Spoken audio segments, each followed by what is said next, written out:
Break के बाद खैर मकदम में आपका प्रोग्राम सलाम जी के आप देख रहे हैं 9:10 हुआ। चाहते हैं मजीद आगे बढ़ेंगे जहां बच्चों की तालीम को लेकर और तालीमी निज़ाम पर हमने मुफस्सिल रोशनी एक रिपोर्ट के जरिए इससे पहले डाली।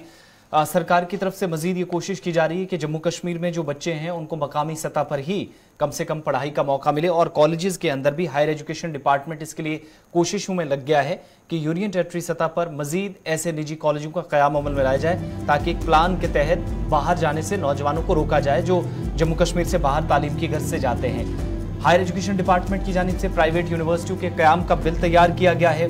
ज़राए से मिली जानकारी के मुताबिक तलबा के दाखिलों की सहूलत के लिए ये जो कॉलेजेस हैं ये जम्मू कश्मीर के अंदर नए जिनका क़याम अमल में लाया जाएगा ताकि जो नौजवान हैं उनको मकामी सतह पर दाखिला दिया जाए। वाहिद ये मकसद है हुकाम के इस बिल का या इस पूरे प्रोसेस का, यानी मजीद कॉलेजेस और यूनिवर्सिटियों की जो विंग्स हैं या जो उनके कैंपसेस हैं वो जम्मू कश्मीर के अंदर काम करेंगे।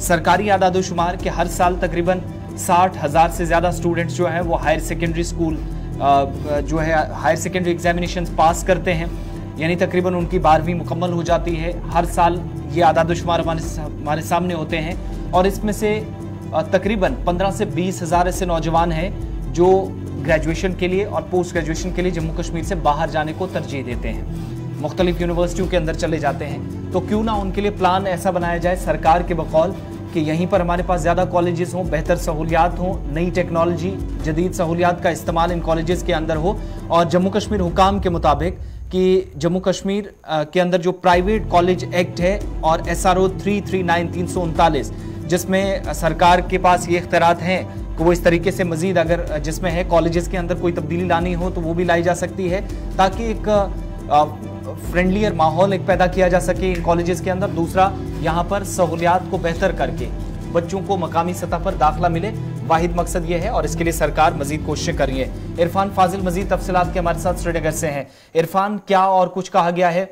नई कॉलेजेस या यूनिवर्सिटी कैंपसेस बने तो जरूर गए, लेकिन कोई डेडलाइन तय की गई है कि सरकार के पास एक लंबी फहरिस्त है मुख्तलिफ अजला के अंदर जहां पर तैयार किया जाएगा और जो इसके अगराज़ व मकासिद है वो पूरे करने की कोशिश है ताकि नौजवान यूटी से बाहर ना जाए तालीम के लिए? बहुत बहुत शुक्रिया गौर साहब। जहां तक इस अमेंडमेंट एक्ट का ताल्लुक है, जहां तक इस HED प्रिपरेशन बिल का ताल्लुक है, जिसमें अब कई सारी यूनिवर्सिटीज और कॉलेजेस को फैसिलिटेट किया जा रहा है, खास तौर पे जो एडमिशंस के लिए स्पेशली जो स्टूडेंट्स के लिए रहेंगे। देखिए, एक साइड से ऑलराउंड डेवलपमेंट है और दूसरे साइड से एक अच्छा खासा एक्सपोजर स्टूडेंट को यूटी में मिलना चाहिए। ये इस वक्त एडमिनिस्ट्रेशन का, सरकार का एक बहुत बड़ा मोटिव है। जहां तक आपने खुद फरमाया SRO 339 के एक्ट जो है प्राइवेट कॉलेजेस को लेकर, अब इसमें कई सारी चीजें अमेंड की जा रही है, यानी more friendly and more facilitate institutions, ताकि स्टूडेंट को ये सारी चीजें अपनी यूटी में ही मिले। हमारे जो प्रिंसिपल सेक्रेटरी हायर एजुकेशन है रोहित कंसल जी, उन्होंने भी कहा है कि एक एग्जिस्टिंग इम्पैक्ट जो है एजुकेशन को, इसका बढ़ोतरी देने के लिए कॉलेजेस को लेकर, स्टूडेंट्स को लेकर जो है वो एक बहुत बड़ा अच्छा स्टेप है। मगर साथ ही साथ अगर देखा जाए, अगर कोई इसके लिए इस यूनिवर्सिटीज के लिए अमेंड के लिए कोई इंटरेस्ट दे रहा है, तो जिस तरीके से आपने भी कहा कि यूनिवर्सिटीज कॉलेजेस को लेकर जो है इनिशिएटिव्स लिए जा रहे हैं, तो अगर इसमें ये रूल अमेंड होता है या इस रूल पर की बात की जाती है तो डेफिनेटली इसके लिए इस चीज को रोहित कंसल जी ने कहा है कि सरकार के एंड से कंसिडर किया जाएगा। अब आप देख लीजिए खुद ही, एक साइड से जब स्टूडेंट बाहर जाता है पढ़ने के लिए, कई सारे मामला, कई सारा कंफ्यूजन और डिलेमा है, क्योंकि किस कॉलेज में जाना है, कहां पढ़ाई करनी है, फीस का क्या रहेगा।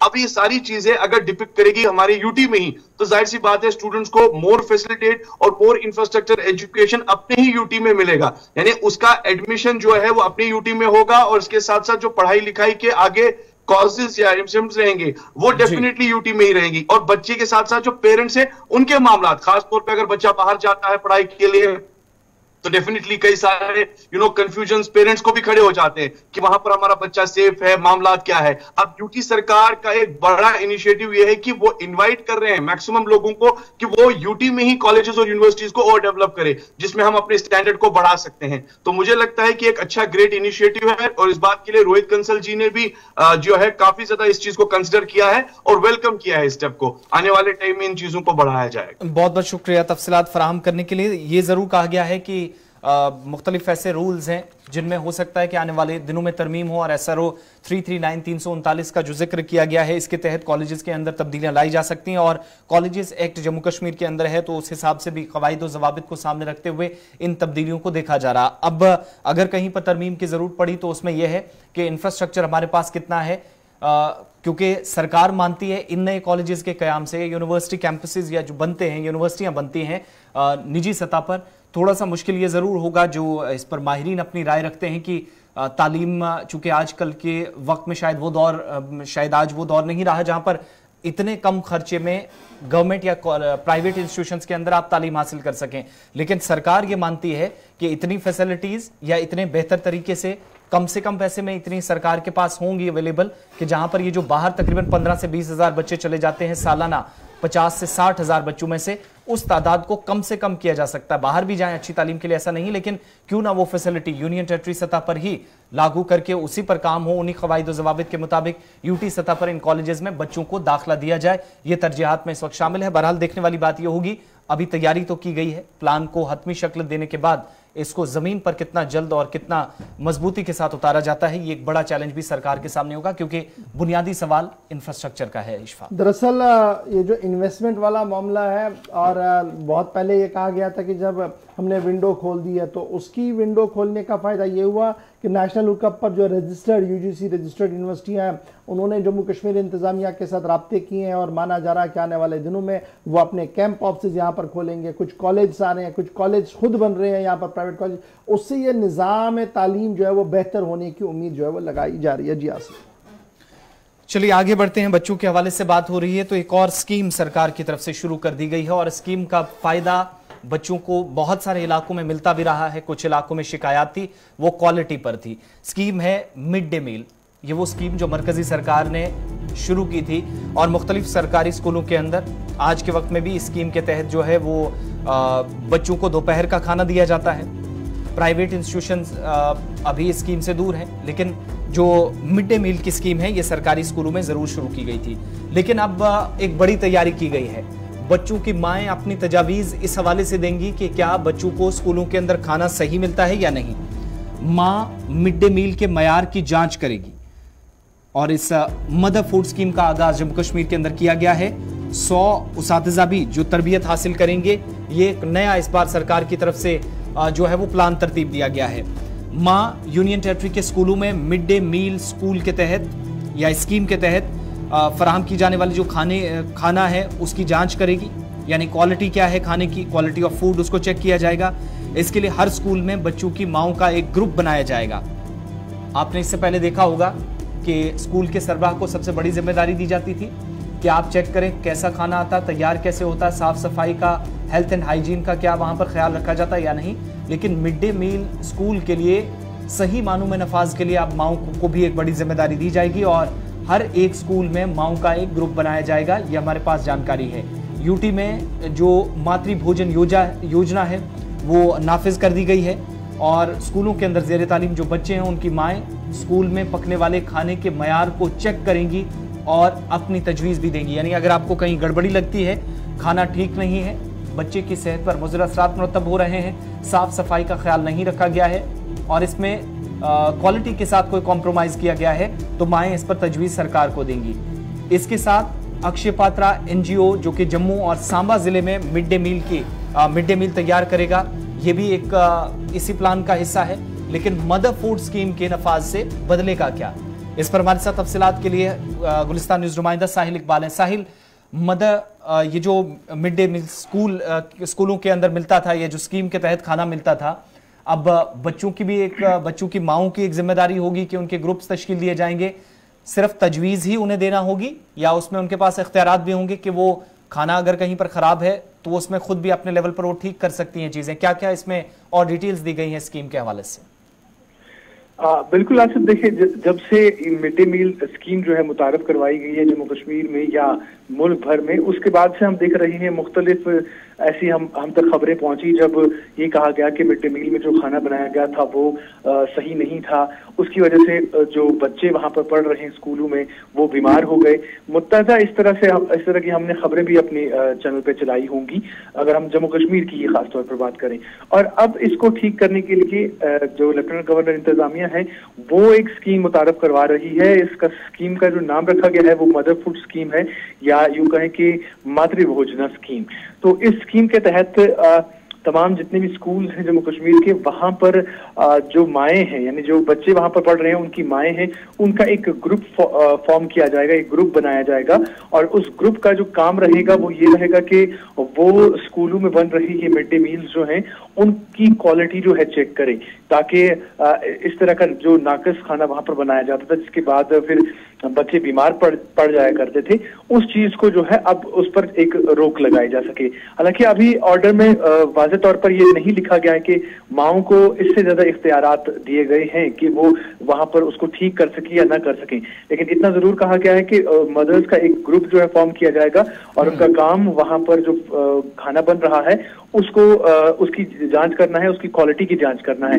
और जाहिर सी बात है जब वो क्वालिटी की जांच करेंगे तो अगर कहीं पे खाना नाकस होता है तो वो जो इंतजामिया है, स्कूल इंतजामिया होगी या उसके बाद जोनल एजुकेशन ऑफिसर है, वहां पर अपनी शिकायत दर्ज कर सकती है या उसी वक्त उनको बता सकती हैं कि ये खाना सही नहीं बना है, इसको ठीक किया जा सके। अब इसमें साहिल ये भी कहा गया है कि कुछ टीचर्स को स्पेशलाइज्ड किया जाएगा, कैटेगरी बनाई जाएंगी और ट्रेनिंग का सिलसिला भी शुरू किया जाएगा। बिल्कुल, आपको मैं बता दूं कि कल लेफ्टिनेंट गवर्नर मनोज सिन्हा एक प्रोग्राम को खिताब कर रहे थे, तो उसके बाद उन्होंने बहुत सारी चीजें जो है बताई हैं। इसमें उन्होंने ये भी बताया था कि अक्षय पात्रा एनजीओ, जिस तरह से आपने अभी कहा, वो जम्मू और सांबा में ये मिड डे मील जो है प्रिपेयर करेगा।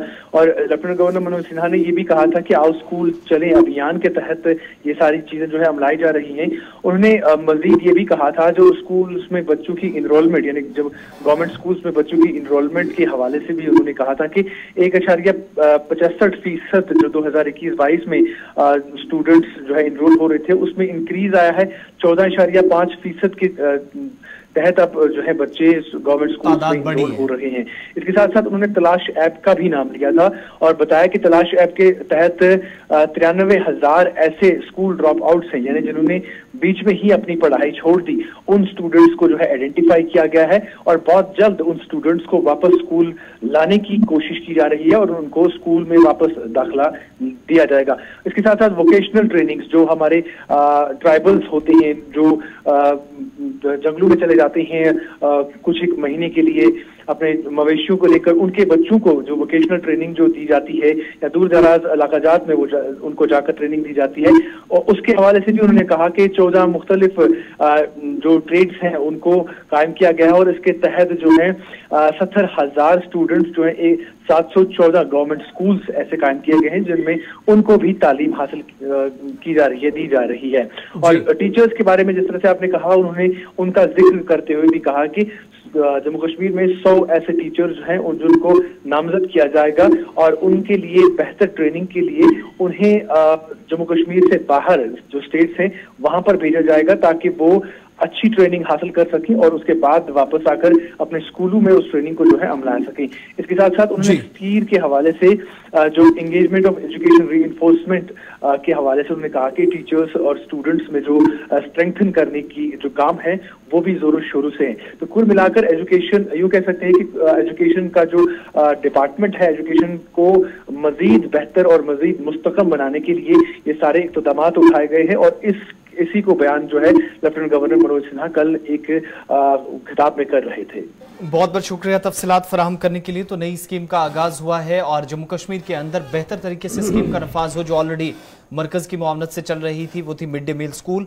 तो अब स्कूलों के अंदर जो खाना तैयार बनता है उस पर, क्वालिटी पर, मयार पर जो सवालात उठ रहे थे और जिस तरीके से मुख्तलिफ स्कूलों के अंदर इसकी तकसीम कारी का अमल था उस पर सवालिया निशान था। तो उन तमाम सवालों के जवाब देने के लिए और मुस्तकबिल का राय अमल तैयार करते हुए ये नई जिम्मेदारी दी गई है कि हर स्कूल के अंदर माओं के ग्रुप बनेंगे, जो बच्चे पढ़ रहे हैं, ज़ेरे तालीम है, उनकी माओं का ग्रुप, जो कि अगर खाना खराब है तो तजावीज सरकार को देंगी, जिसके बाद इसमें कोई तब्दीली लाई जा सकती है। और दूसरा, 100 टीचर्स को इसके लिए यूटी सतह पर ट्रेन किया जाएगा। कुछ एनजीओज को भी जिम्मेदारी दी गई है कि वो भी कैसे खाना तैयार करेंगी। यहां पर हेल्थ, हाइजीन, क्वालिटी और क्वांटिटी, सारी चीजों का जो तफर्रुक था उसको दूर करने की कोशिश की जाएगी। जो इल्जामात थे उनको कम से कम खत्म किया जा सकता है। चलिए जनाब, बात नौजवानों की आज हो रही है। लगातार हम आपको कभी तालीम के हवाले से तो कभी हमने आपके सामने रखा कि मिड डे मील के हवाले से क्या कुछ है, लेकिन अब ज़रा बात करते हैं नशे की भी। नशा मुक्त अभियान, ये वो अभियान है जो गुज़श्ता दिनों शुरू किया गया और इसको पंचायत और तहसील लेवल तक ले जाने की कोशिश की जा रही है। दरअसल आपको याद रखना होगा कि एनसीआरबी की रिपोर्ट पिछले हफ्ते सामने आई और उस रिपोर्ट के अंदर साल 2021 के क्राइम ग्राफ का अक्कासी की गई है। और जब हम जम्मू कश्मीर के जाविये से इस रिपोर्ट को परखने की कोशिश करते हैं, देखने की कोशिश करते हैं, समझने की कोशिश करते हैं, तो पता लगता है कि मंशियात को लेकर भी हमारी रियासत में कोई ज़्यादा बेहतर काम नहीं है। साल 2021 के दौरान एनडीपीसी एक्ट के तहत जम्मू कश्मीर के अंदर 1681 केस दर्ज कराए गए हैं और साल 2022 के 7 महीनों के दौरान, यानी जनवरी, फरवरी, मार्च, अप्रैल, मई, जून और जुलाई, 7 महीनों के दौरान, सन 2022 के 7 महीनों के दौरान 1249 केस जो है वो दर्ज किए गए हैं एनडीपीसी एक्ट के तहत। कहां 1681 2021 में, और सिर्फ 7 महीनों में 1250 के आसपास केसेस आना, आप बता सकते हैं कि ये तेजी और ये रफ्तार जो है ड्रग्स के हवाले से कहां की ओर जा रही है। लेटेस्ट क्राइम रिकॉर्ड ब्यूरो जो हमारे हाथ में है वो ये रिवील कर रहा है जी कि जम्मू कश्मीर के अंदर नारकोटिक ड्रग्स सब्सटेंस एक्ट का इस्तेमाल किया जा रहा है। 357 केसेस रजिस्टर्ड हुए हैं जिनके कब्जे से इस तरीके की मंशियात बरामद कर दी गई है। 1324 केस रजिस्टर किए गए हैं और प्रोसेस किए गए हैं फॉर ट्रैफिकिंग, यानी ये वो लोग थे जो किसी न किसी तरीके से इस मंशियात को चला रहे थे, ला रहे थे, ये भी है जी।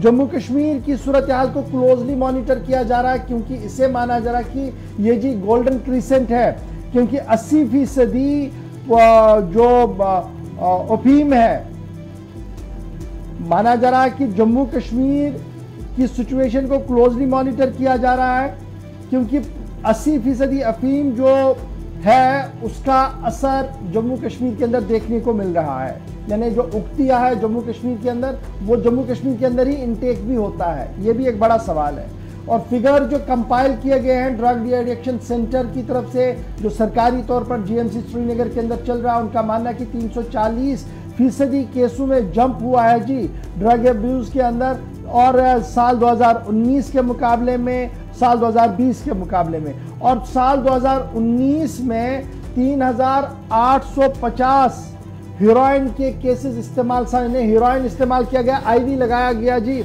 और ये केसेस रिपोर्ट किए गए अस्पताल के अंदर।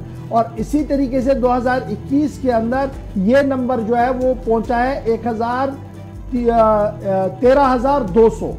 कहा 3,850 केस सिर्फ हीरोइन के आए थे 2019 में, और 2021 में यही केस पहुंचे हैं जी 13,200 के आसपास। ड्रग डी एडिक्शन सेंटर्स का कयाम पुलिस की तरफ से भी किया जा रहा है, आर्मी की तरफ से किया जा रहा है, और सिविल सोसाइटी ने भी कई मकाम पर ये सेंटर्स का कयाम अमल में लाया है। लेकिन जिस तरीके से इजाफा मंशियात के अंदर हो रहा है, ये इंतहाई अफसोसनाक है हमारी रियासत के लिए। पुलिस की तरफ से अब ये नहीं है कि जनाब कुछ नहीं हो रहा है, पुलिस कार्रवाई भी कर रही है। 1250 किलोग्राम नारकोटिक जो है वो बरामद कर दिया गया है। 16.23 किलो हीरोइन बरामद कर दिया गया है पहले 7 महीनों के अंदर 2022 के अंदर। 16.23 किलोग्राम हीरोइन 7 महीनों के अंदर अंदर बरामद कर दिया गया है, और 360 के करीब लोगों की गिरफ्तारियां अमल में लाई गई जो इस तिजारत के साथ वाबस्ता थे 7 महीनों के दौरान ड्रग्स के खिलाफ जंग के अंदर। ऑफिशियल डाटा जो रिवील कर रहा है उसमें कई अक़साम की चीज़ें जो हैं वो इस्तेमाल हो रही हैं। मैं वो जो चीज़ें इस्तेमाल हो रही हैं उनका नाम नहीं लूँगा जी, फॉर सेक ऑफ पब्लिसिटी मैं बिल्कुल नहीं लूँगा जी उन चीज़ों का नाम, लेकिन एक एक करके हर एक चीज़ की रिपोर्ट सरकार के सामने है। और नेशनल क्राइम ब्यूरो रिकॉर्ड ये लगातार बता रहा है कि नशा मुक्त अभियान जिसका आगाज लेफ्टिनेंट गवर्नर साहब ने कर दिया है वो तभी मुमकिन हो सकता है जब तहसील के बाद ब्लॉक और ब्लॉक के बाद गांव देहात तक जो पंच, सरपंच, डीडीसी, बीडीसी, इलाके के जी है, सिविल सोसाइटी, उलमा, उरफा, उसके साथ साथ मजहबी पेशवा जो है, जब तक वो एक साथ नहीं काम करेंगे, वन यूनिट होकर काम नहीं करेंगे, शायद तब तक ये इसका रुकना मुश्किल है। शहर के अंदर कौन ला रहा है अक्सर आबादी को पता है, गांव देहात के अंदर किस तरीके से आ रहा है अक्सर आबादी को पता है, लेकिन ये जो खामोशी है जब तक इसको आप तोड़ेंगे नहीं, जब तक आप कंपेल नहीं करेंगे, आप मजबूर नहीं करेंगे स्टेट एडमिनिस्ट्रेशन को कि वो रिस्पॉन्स करे, तब तक दीमक की तरह हमारे नौजवानों को ये चीज खाती रहेगी और शायद आने वाले मुस्तकबिल को हम बचाने में नाकाम हो। अल्लाह ना करे वो ऐसा दिन आए। जम्मू कश्मीर के नौजवान को बचाने के लिए आपकी जितनी जिम्मेदारी है उतनी मेरी जिम्मेदारी है, उतनी ही जिम्मेदारी अरबाब इख्तिदार की है, चाहे वो लेफ्टिनेंट गवर्नर साहब का दफ्तर हो, चाहे वो इंटेलिजेंस के इदारे हों, चाहे वो लॉ एनफोर्समेंट की एजेंसियां हों, हर एक ने काम करना होगा एक यूनिट समझकर, तभी जाकर काम होगा। दूसरी बड़ी बात जो हमने सबको समझनी होगी, क्या हमारे सामने साउथ कश्मीर के मुख्तलिफ इलाकों के अंदर ये चीज़ें नहीं उगती हैं, उगाई जाती हैं, मुख्तलिफ अक़साम जिस पर पाबंदियाँ एक्साइज डिपार्टमेंट की तरफ से लगाई गई हैं उगती हैं और नौजवान बाद में वो खाते भी हैं या वो लोग उसे बेचते भी हैं। पहले हमने अपनी सोसाइटी में देखना होगा बुलंदबांग दावे देने से पहले कि उस चीज़ को रोक दे। फिर अक्सर आबादी शहर श्रीनगर के अंदर ये शिकायतें कि जहां जहां पर खाली जमीन है वहां पर भी बंग उगी है और उस बंग का इस्तेमाल रात देर गए नौजवान करते हैं, वहां पर भी पुलिस को, म्युनिसिपल कॉर्पोरेशन को, एक्साइज डिपार्टमेंट को आकर काम करना होगा। हाथ जोड़कर हमारी आज ये दरख्वास्त होगी सभी इदारों से कि वो जरा इस नवियत की ओर संजीदगी से देखें, क्योंकि मामला हमारे हाथों से तेजी के साथ निकल रहा है। जी आप चलिए, ड्रग्स के बाद जरा उन कार्ड्स के हवाले से भी बात करते हैं जो जम्मू कश्मीर में सेहत को ठीक रखने के लिए, सेहतियाब होने के लिए बहुत हद तक इस्तेमाल किए जाते रहे हैं, हो भी रहे हैं, लेकिन इसमें मुश्किलात भी बहुत सारी हैं। अब सरकारी आदाद-ओ-शुमार हैं वो ज़रा अपने आप में ठीक हो सकते हैं, लेकिन इसके बाद परेशानी क्या है वो भी आपको बताएंगे।